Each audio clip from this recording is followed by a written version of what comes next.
Di tengah kota yang mulai kacau, semua teror itu ternyata berpusat pada satu orang. Seorang perempuan yang tubuhnya bukan lagi miliknya sendiri.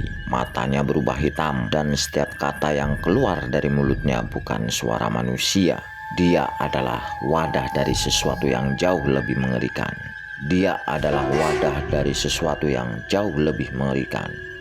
Rajanya penguasa kegelapan. Dan malam ini sekelompok pemburu datang bukan untuk membunuhnya, tapi untuk memisahkan penguasa kegelapan itu dari tubuhnya. Masalahnya, jika mereka gagal, bukan cuma dia yang mati, tapi seluruh kota akan ikut hancur. Film dimulai dengan testimoni seorang dokter yang mempunyai seorang adik yang mengalami gangguan jiwa. Hal ini terjadi sejak ibunya meninggal karena penyakit kanker, ditambah lagi ia pindah rumah ke sebuah desa terpencil dan dengan urusan-urusannya yang membuat ia stres. Dan anehnya sejak itu adiknya mempunyai sifat yang aneh dan terkadang menyeramkan.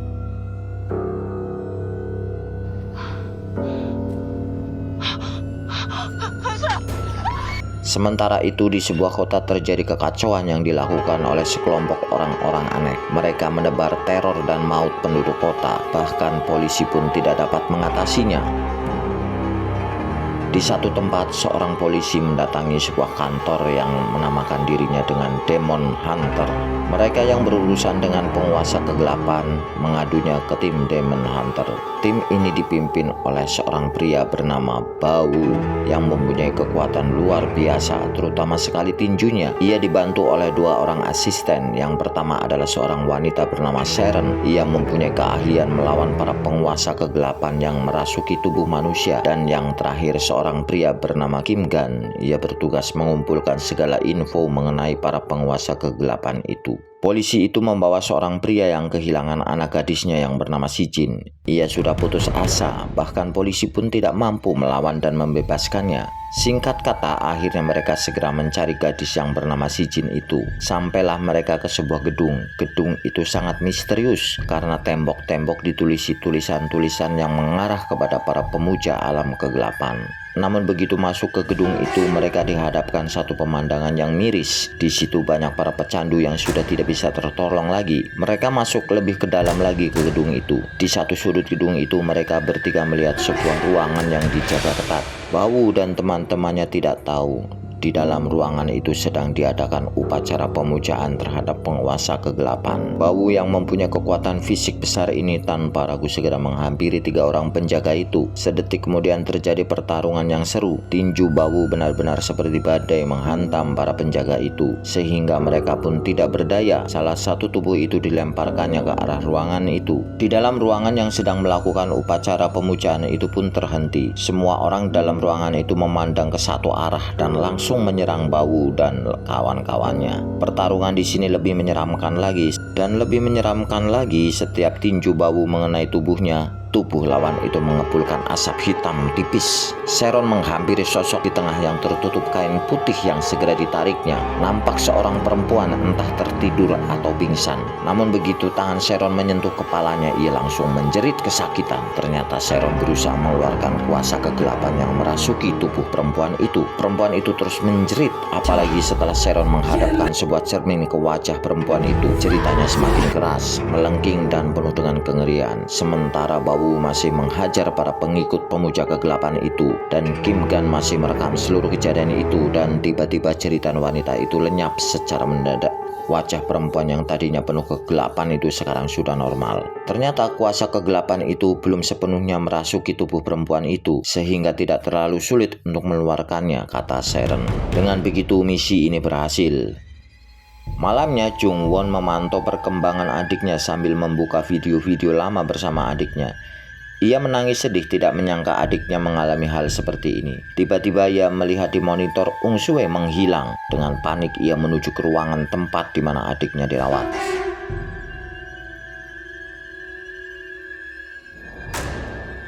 Keesokan harinya, Jung Won mendatangi kantor Bau dan meminta pertolongan untuk menyembuhkan adiknya. Tentu saja Bau bersedia menolongnya, namun begitu Jung Won menyebut nama pendeta Marco, Bau langsung menolak untuk menolongnya. Jung Won berusaha membujuk Bau namun sia-sia. Ia lalu menyerahkan sebuah flash disk kepada Sharon yang berisi video-video adiknya. Di hari berikutnya, Bawu sedang membagikan gaji kepada 2 orang anak buahnya. Tiba-tiba pendeta Marco datang dan membujuk agar Bawu menolong Jungwon. Ia tidak bisa menolongnya karena seorang pendeta tidak membenarkan dunia eksorsis. Bawu tetap menolaknya. Rupanya di masa lalu Bawu mempunyai masalah dendam. Bawu tidak menyangka ia akan kembali berurusan dengan masa lalunya. Sementara Sharon dan Kim Gan tanpa sepengetahuan Bawu mencoba membantu Jungwon. Mereka lalu membuka file-file video yang di flash disk milik Jungwon. Isi flash disk itu benar-benar mengerikan. Banyak kejadian-kejadian yang dilakukan atau dialami oleh adik Jungwon, mulai dari ada yang menarik selimut Ung-sue, kamera bergerak sendiri, dan akhirnya Bawu pun berniat membantu Jungwon. Ia bersama 2 anak buahnya melihat video di flash disk. Untuk penyakit biasa tidak mungkin Ung-sue melakukan itu, dan ada beberapa tingkah Ung-sue yang di luar kendalinya sendiri.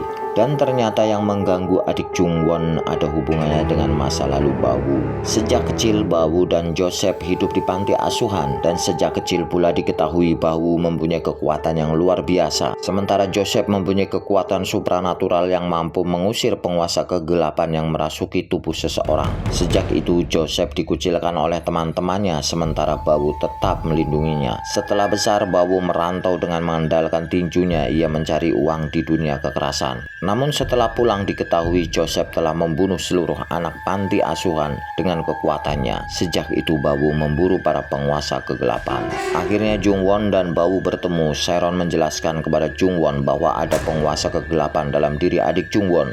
Penguasa kegelapan ini dipanggil oleh para pemujanya. Mereka mempunyai tanda-tanda semacam tato di tubuhnya. Penguasa kegelapan itu butuh jiwa-jiwa yang terluka dan murni seperti adik Jungwon untuk menciptakan dunia mereka. Akhirnya mereka dipertemukan dengan adik Jungwon di ruang perawatan. Kondisi Ung-sue benar-benar mengenaskan. Melalui adik Jungwon, Sharon berusaha mengetahui siapakah penguasa kegelapan yang bersemayam dalam tubuh Ung-sue. Adik Jungwon mengatakan bahwa ia takut. Sharon meletakkan tangannya di jidat adik Jungwon. Sesaat tubuh adik Jungwon menggeliat kesakitan. Namun seperti direnggut setan, mimik wajah adik Jungwon berubah menjadi misterius dan aneh. Tatapannya berubah tajam dan mengerikan. Kemudian ia tertawa. Tiba-tiba lampu berkedap-kedip dan ranjang adik Jungwon berputar kencang. Ketika mereka melihat di ujung ruangan, tampak tubuh adik Jungwon menggantung di udara. Namun hanya sesaat ia tiba-tiba jatuh dan lampu pun mati. Begitu menyala kembali, adik Jungwon tidak ada di kamar. Semua orang panik berusaha mencari melalui CCTV yang terpasang di setiap ruangan. Dan akhirnya terlihat adik Jungwon sedang berjalan keluar dari gedung itu. Bawu dan teman-temannya segera mengejar menyusul adik Jungwon. Tiba-tiba terdengar suara jeritan dari Ung-sue dan seluruh penghuni gedung itu keluar. Mereka bergerak aneh dan tak terkendali, namun yang jelas mereka berusaha menghalangi Bawu dan timnya yang berusaha mengejar adik Jungwon. Namun di situ ada Bawu yang menahan gerakan mereka. Bawu menyuruh Kim Gan, Sharon dan Jungwoo untuk memburu adik Jungwon. Jungwon terus memanggil nama adiknya. Ia melihat adiknya di ujung jalan. Ia menengok ke arah Jungwon. Tiba-tiba tubuhnya tertarik ke belakang dengan keras. Dan detik berikutnya adik Jungwon telah berada di tengah jalan raya yang setiap saat mobil dapat menabraknya. Jungwon berteriak agar adiknya tetap di situ. Dan kejadian yang dikhawatirkan datang ketika sebuah truk melaju dengan kencang ke arah mereka berdua. Namun kali ini nyawa mereka selamat. Sebelum truk itu menabraknya, sebuah mobil telah menabrak truk itu. Mereka berdua diselamatkan oleh Bawu dan temannya. Selanjutnya Sharon mengatakan akan lebih baik kalau Ung-sue diobati di rumah di mana hal ini dimulai. Mereka segera meninggalkan tempat itu menuju rumah Jungwon. Sesampai di rumah Jungwon, Bawu dan tim segera memeriksa seluruh sudut rumah yang telah diawasi oleh CCTV. Selanjutnya mereka menyiapkan segala sesuatu untuk upacara pengusiran arwah penguasa gelap yang bersemayam dalam tubuh Ung-sue. Ung-sue ditempatkan di sebuah kursi dan diikat dengan erat. Tidak hanya itu saja, kursi itu juga dipaku ke lantai agar Ung-sue tidak bisa lepas. Untuk keperluan pengusiran penguasa gelap itu, tim Bawu telah menaburkan semacam bubuk putih. Bubuk putih ini untuk meyakinkan kalau Ung-sue yang dirasuki penguasa gelap itu tidak kabur lagi. Penguasa gelap yang bersemayam di tubuh Ung-sue itu menggeram marah. Suara yang keluar dari mulut Ung-sue bukan lagi suara gadis kecil yang lembut, tapi suara geraman seolah berasal dari tempat yang dalam. Geramannya itu bahkan sampai tempat itu bergetar. Namun terkadang ia menangis sedih untuk mengelabui Bawu dan terutama Jungwon yang tidak tega melihat adiknya terikat sedemikian rupa. Sharon lalu menjelaskan dalam ritual pengusiran penguasa kegelapan ada 6 tahap. Semua tahap tujuannya untuk mengungkap nama penguasa kegelapan itu dan kemudian mengusirnya.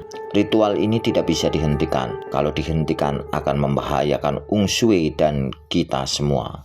Ritual pengusiran penguasa kegelapan dari tubuh Ungsue pun dimulai. Ungsue menangis, ia memohon kepada Jungwon agar mengusir tim Bawu. Jungwon tampak kasihan namun Sharon tetap menjalankan ritualnya. Ia memegang kepala Ungsue dan tangan yang satunya memegang sebuah batang kayu kemudian yang sudah dibasahi oleh air. Selanjutnya ia menyipratkan ke muka Ungsue. Ungsue menjerit dan meronta seperti tadi, suaranya kadang-kadang berubah berat dan menyeramkan. Upaya ini tidak berhasil. Sharon lalu melanjutkan dengan cerminnya. Ia mendekatkan cermin itu ke arah Ungsue. Tubuh Ungsue bergetar namun sesaat kemudian cermin itu pecah. Sharon terkejut, selama ini tidak ada yang bisa memecahkan cermin itu. Ungsue menentang Sharon lalu tertawa penuh misterius.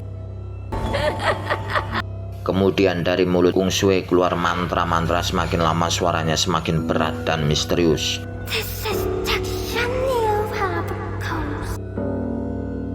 Suara mantra itu menggema ke seluruh rumah dan perlahan-lahan udara siang hari yang tadinya terang berubah menjadi gelap dan akhirnya seluruh rumah dilingkupi kegelapan. Bawu mencium ada sesuatu yang tidak beres. Ia lalu memeriksa ke seluruh ruangan. Dan entah dari mana datangnya ada beberapa pria yang tiba-tiba menyerangnya. Namun pria-pria itu menemukan lawan yang bukan tandingan mereka. Bawu dengan tenang maju dan mulai mengayunkan tinjunya. Sekali pukul pria itu roboh. Yang lainnya berebut melawan Bawu, namun semuanya terkapar dalam waktu yang singkat. Sementara tiba-tiba Ungsue berdiri berusaha melepas tali ikatannya. Dan sedetik kemudian keluar suara jeritan keras memekakan telinga dari mulut Ungsue yang mengakibatkan seluruh rumah terasa bergetar. Bawu yang berada di luar masih harus menghadapi orang-orang yang datang entah dari mana dan tiba-tiba menyerangnya. Sharon maju satu langkah mendekati Ungsue. Ia pun menempelkan tangannya di wajah Ungsue. Ungsue menjerit dan menggeram seolah dalam mantra itu ada bilah-bilah pedang yang menyakitinya. Dan sesaat kemudian Ungsue terdiam, kepalanya menunduk, entah pingsan atau mati, tidak ada yang tahu. Semua pun ikut terdiam. Sharon lalu memanggil Jungwon, namun Jungwon tetap diam. Dan tiba-tiba mulut Jungwon komat kamit seolah-olah membaca mantra. Matanya pun berubah menjadi hitam. Tak lama kemudian tubuh Jungwon bergerak tak terkendali. Sharon segera bergerak cepat. Ia langsung membaca mantra untuk menyembuhkan Jungwon. Dan ketika Jungwon sadar, ia mengatakan terkadang penguasa kegelapan juga merasuki keluarganya. Sharon merasa ada sesuatu yang aneh, ada sesuatu yang lain di rumah ini. Kemudian ia memeriksa rumah itu. Ia lalu mendekati sebuah tembok. Ketika tangannya menyentuh tembok itu, keluar asap hitam.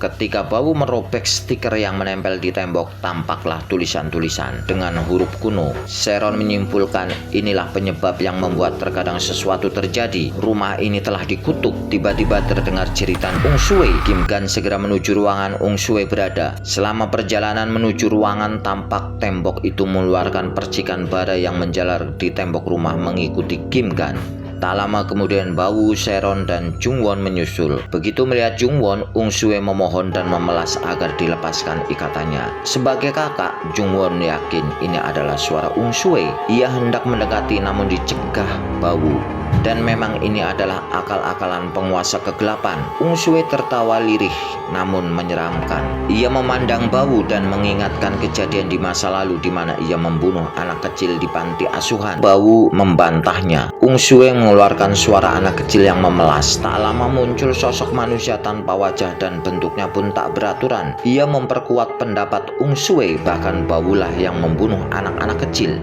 Bawu membantah keras, kemudian ia berbalik dan mencekik sosok hitam tak berbentuk itu. Namun sebenarnya yang dicekik bukan sosok hitam itu, melainkan Sharon. Begitu sadar, Bawu langsung melepaskan cekikannya dan kembali suara cekikikan menyeramkan keluar dari mulut Ungsue. Sharon mengingatkan jangan mudah tertipu. Sharon lalu mendekati kembali dan memegang kepala Ungsue. Ia memeriksa agar penguasa kegelapan itu menyebut namanya. Jungwon melihat betapa Ungsue mengernyit kesakitan. Tak tega Salah ia. Tanpa sadar ia mendekati Ung Sue dan melangkahi lingkaran bubuk putih. Saat itulah wajah Ung Sue berubah menyeramkan. Separuh wajah penguasa kegelapan telah tergambar di wajah Ung Sue. Ung Sue menjerit memekakan telinga. Semua benda yang ada di situ terpental, termasuk Chung Won dan tim Bawu. Dan Ung Sue tidak lagi berada di kursinya. Ia berada di sebuah lorong rumah sambil menggeram dengan posisi tubuh aneh. Dan tiba-tiba ia merambat berjalan di tembok. Semua orang gempar dan sosok Ung Sue menghilang. Semua orang bingung mencari keberadaan Ung Sue. Tiba-tiba Chung Won teringat obrolannya dulu dengan pemilik rumah terdahulu. Ia menyebut sebuah gudang. Tanpa pikir panjang, Bawu segera menuju ke gudang, sementara Sharon yakin bahwa Ung Sue telah menjadi penguasa kegelapan. Tiba-tiba mereka dikagetkan dengan kemunculan Ung Sue yang tiba-tiba dengan wajah menyeramkan. Ung Sue tampak menggantung di atas plafon dan sedetik kemudian tubuhnya meluncur keras menyerang Sharon. Yang lainnya berusaha menahan agar kuku panjang Ung Sue tidak merobek wajah Sharon. Sementara itu, Bawu telah berada di gudang dan ia menemukan sebuah pintu bawah tanah. Dan tanpa pikir panjang, ia segera menuruninya. Di dalam ruang bawah tanah tampak beberapa orang sedang melakukan ritual pemujaan. Dan disinilah sumbernya. Tanpa basa-basi dan permisi, Bawu langsung menghajar para pemuja penguasa kegelapan itu. Pukulannya bertebaran kemana-mana, sekali pukul langsung roboh. Namun di satu saat, pimpinan pemuja kegelapan itu berhasil menusukkan pisaunya di pundak Bawu. Tusukan itu semakin dalam ketika Bawu sudah hampir tak berdaya. Entah kekuatan dari mana, tiba-tiba wajah Bawu berubah menyeramkan. Dan ia langsung menghajar pimpinan itu hingga terpental mati. Tanpa buang-buang waktu, Bawu segera menuju ke rumah. Ia melihat Sharon, Kim Gan dan Chung Won tergeletak di lantai. Tiba-tiba muncul sosok Ung Sue. Sosoknya tidak lagi menyeramkan, namun tetap memancarkan aura iblis. Sharon tiba-tiba menyebut nama pemuja kegelapan itu. Ung Sue langsung menjerit kesakitan. Tampak ada asap hitam mengepul dari seluruh tubuhnya. Tiba-tiba ceritanya menghilang. Wajahnya semakin misterius dan kejam. Dan ketika ia merentangkan tangannya, semua barang-barang di tempat itu tiba-tiba terbang menghantam Bawu dan teman-temannya. Sharon yang sudah mulai sadar segera melawan dengan mantra-mantra. Maka terjadilah pertarungan dengan mantra-mantra. Meskipun begitu, akibatnya sangat dahsyat. Dan akhirnya tiba-tiba tubuh Ung Sue jatuh terkulai di lantai. Tak lama kemudian muncul lubang kecil yang makin lama makin besar menarik tubuh Ung Sue. Ung Sue tertawa penuh kemenangan. Suaranya pun berubah menjadi berat dan dalam. Ia benar-benar sudah dikuasai iblis. Tubuh Ung Sue tersedot ke dalam lubang yang makin membesar itu. Namun tiba-tiba Chung Won menahan dan menariknya. Kim Gan pun tak tinggal diam. Ia segera membantu Chung Won menahan tubuh Ung Sue agar tidak masuk ke dalam lubang itu. Sharon berusaha membantu dengan mantra-mantranya. Bawu tidak tinggal diam. Ia pun menarik tubuh Ung Sue dengan tali. Di saat genting seperti itu, dari dalam lubang muncullah penguasa kegelapan. Ia terbuat dari api yang membentuk seperti tanduk kerbau. Ia pun semakin mendekati tubuh Ung Sue. Dalam kebingungan apa yang harus dilakukan, tiba-tiba Bawu melompat ke arah lubang di mana berada penguasa kegelapan itu. Dan dengan tangannya yang kuat, ia pun memukul penguasa kegelapan itu yang disebut oleh Sharon sebagai iblis kematian yang memakan anak-anak panti asuhan. Penguasa kegelapan ini pun tidak mampu menahan pukulan Bawu dan tubuhnya terpental masuk ke dalam lubang, dan lubang itu lama-lama makin besar, berubah mengecil dan hilang sama sekali. Namun Ung Sue berhasil dipertahankan. Ia selamat bersama kakaknya. Misi Demon Hunter kali ini pun sukses.